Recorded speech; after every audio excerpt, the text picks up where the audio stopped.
लेना तो आगे से बदतमीजी करता, आगे से कहता तुसी जिथे जाना तुसी चले जाओ, तुसी की बिगाड़ सकते हो मेरा। आगे से हमें ये कहते हैं कि मुझे इंसाफ दिलवाया जाए। वो हराम के पैसे नहीं थे, हमने जिस्म फरोशी नहीं की, मैं बाहर नहीं निकली, मैं अपने मतलब मैंने हराम का पैसा नहीं कमाया। ठीक है, मेरा एक ख्वाब था।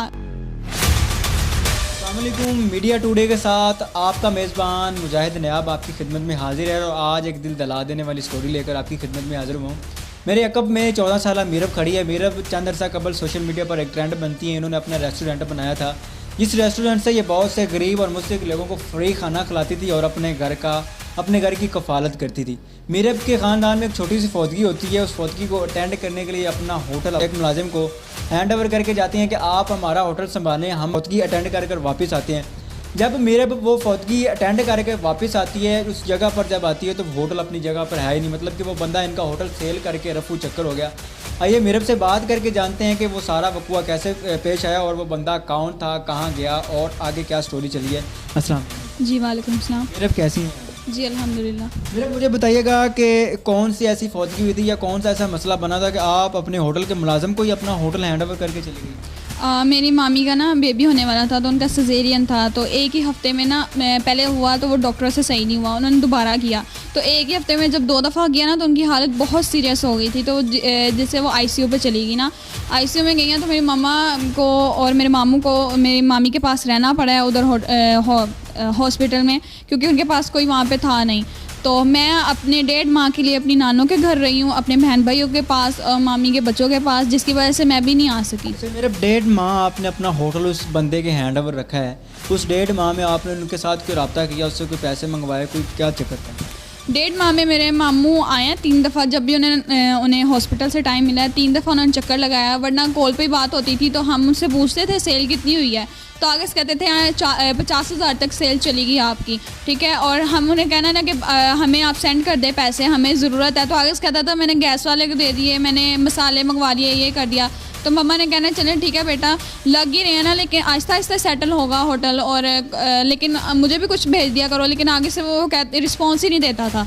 ठीक है, और आहिस्ता आहिस्ता मतलब कि मम्मा को वो आगे से ये कहता था कि आपको मेरे पे अगर एतबार नहीं है तो आप आके देख सकती हैं, मैं कोई झूठ नहीं बोल रहा। अच्छा मीरब, जब आप वहाँ से वापस आई हैं, जब आपने आके देखा कि वहाँ पर होटल है ही नहीं, वो सारा सामान बेचकर चला गया है, उसके बाद आपने इर्द गिर्द के जो लोग थे उनसे नहीं पूछा कि ये क्या हुआ है? पूछा था उन्होंने कहा जिसके पास ये पहले होटल था वो असदुल्ला खान और वाजिद, जिस लेबर के बंदे को आप यहाँ पे बिठा कर गए थे, वो यहाँ से बेचकर 2 लाख में चला गया। वो भी हमारे लेबर का एक लड़का है, गूंगा है, उसका मतलब कि ना कम सुनाई देता है, थोड़ा थोड़ा बोलता है, लेकिन उसको सही मतलब कि समझ आ जाती है कि ये उसने इस तरह किया। उसने फिर हमें बताया कि वो 2 लाख में उसने बेचा है। उसने पिक्चर्स बना ली अपने मोबाइल में ना, जब वो काम कर रहे थे उसने वीडियो बना ली। उसने कहा कि मैं ज़्यादा सुन तो नहीं सकता, लेकिन आप लोग तो सुन सकते हो, आप लोग देख सकते हो कि इसमें मैं मुलव्वस नहीं हूँ। ठीक है, और ये सारा स्टाफ भी भाग गया आपका यहाँ से, और ये भी यहाँ से जा चुके हैं। अच्छा, उसके बाद आपने उससे कोई रब्ता वगैरह किया, उससे रब्ता करने की कोशिश की? जी बिल्कुल, उससे हमने कॉल भी किया है। जल्दी तो वो हमारी कॉल नहीं अटेंड करता, अगर गलती से कर भी लेना तो आगे से बदतमीजी करता, आगे से कहता तुसी जिथे जाना तुसी चले जाओ, तुसी की बिगाड़ सकते हो मेरा। आगे से हमें ये कहते हैं। तो हमने काफ़ी दफ़ा कहा है कि भाई आप हमें हमारे पैसे वापस लौटा दें, हम किसी के पास नहीं जाते क्योंकि हमें आपसे कुछ लेना ही नहीं। तो आगे से कहता है मैंने देने ही नहीं, कौन से पैसे, कहाँ से पैसे आए?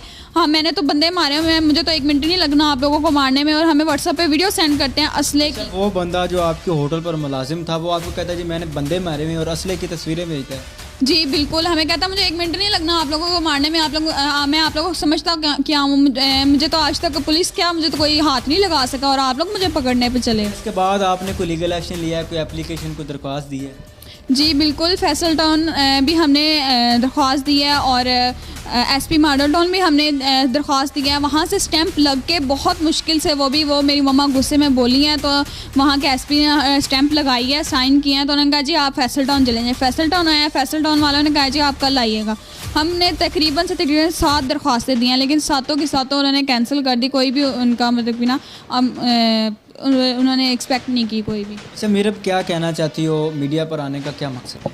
मेरा यही मकसद है कि मुझे इंसाफ दिलवाया जाए। वो हराम के पैसे नहीं थे, हमने जिस्म फरोशी नहीं की, मैं बाहर नहीं निकली, मैं अपने मतलब मैंने हराम का पैसा नहीं कमाया, ठीक है। मेरा एक ख्वाब था, मेरा ये ख्वाब था कि मैं गरीब मुस्तहिक लोगों के लिए कुछ कर सकूं, लेकिन ऐसे लोगों ने मेरा वो ख्वाब पूरा नहीं होने दिया। मेरी यही गुजारिश है कि खुदारा मेरे पैसे मुझे वापस दिलवाए जाएँ, उस बंदे को पकड़ा जाए, क्योंकि वो और भी काफ़ी नुकसान करेगा आगे लोगों के। उन लोगों को क्या मैसेज देना चाहती हो जो लोग अंधा यकीन कर लेते हैं आपकी तरह? मैं यही कहना चाहूँगी कि एक दफ़ा होता है, बाद 2 दफ़ा होता है, लेकिन बार बार किसी पे यकीन ना करें। खुदारा किसी पे यकीन करने का ये वक्त रह ही नहीं गया कि आप लोग किसी पे यकीन करके अपने सगे रिश्तेदार भी हो ना तो उस पर भी यकीन ना करें, क्योंकि आजकल कोई भी अपना बन रहा। ये तो नाज़रीन, ये थी 14 साला मेरब की कहानी, जिसने अपने ख्वाबों की तकमील करने के लिए एक रेस्टोरेंट बनाया। उस रेस्टोरेंट से ये गरीब और मुस्तहिक लोगों को खाना खिला रही थी, और उन मुस्तहिक लोगों में से ही वो एक बंदा वाजिद नामी शख्स इनके होटल पर काम करता है, और ये उस पर इतना अंधा यकीन कर लेती हैं, इतना अंधा ट्रस्ट कर लेती हैं कि अपना सारा होटल उसके हैंड ओवर करके चली जाती हैं, और वो इनका सारा होटल, सारा निज़ाम, सारा कुछ बेचकर रफू चक्कर हो जाता है। उसके बाद जब ये लीगल एक्शन लेती हैं तो हमारे अदारों में बैठे हुए बहुत से ऐसे अफसर हैं जो कि सिर्फ रिश्वत के बगैर उनकी गाड़ी का पहिया ही नहीं चलता, रिश्वत के बगैर उनकी ज़बान नहीं चलती, उनके हाथ नहीं चलते। उन्होंने इनकी 7 एप्लीकेशनें, 7 दरख्वास्तें खारिज कर दी, और उसका कोई ना कोई असर नहीं किया। उस एप्लीकेशनों को उन्होंने सिर्फ एक रद्दी का टुकड़ा समझकर कूड़ेदान में फेंक दिया। मुझे दीजिए इजाज़त, सिर्फ एक ऐसी इसी उम्मीद के साथ कि मेरब को इंसाफ मिलेगा। देखते रहिए मीडिया टुडे। अल्लाह ने के बाद।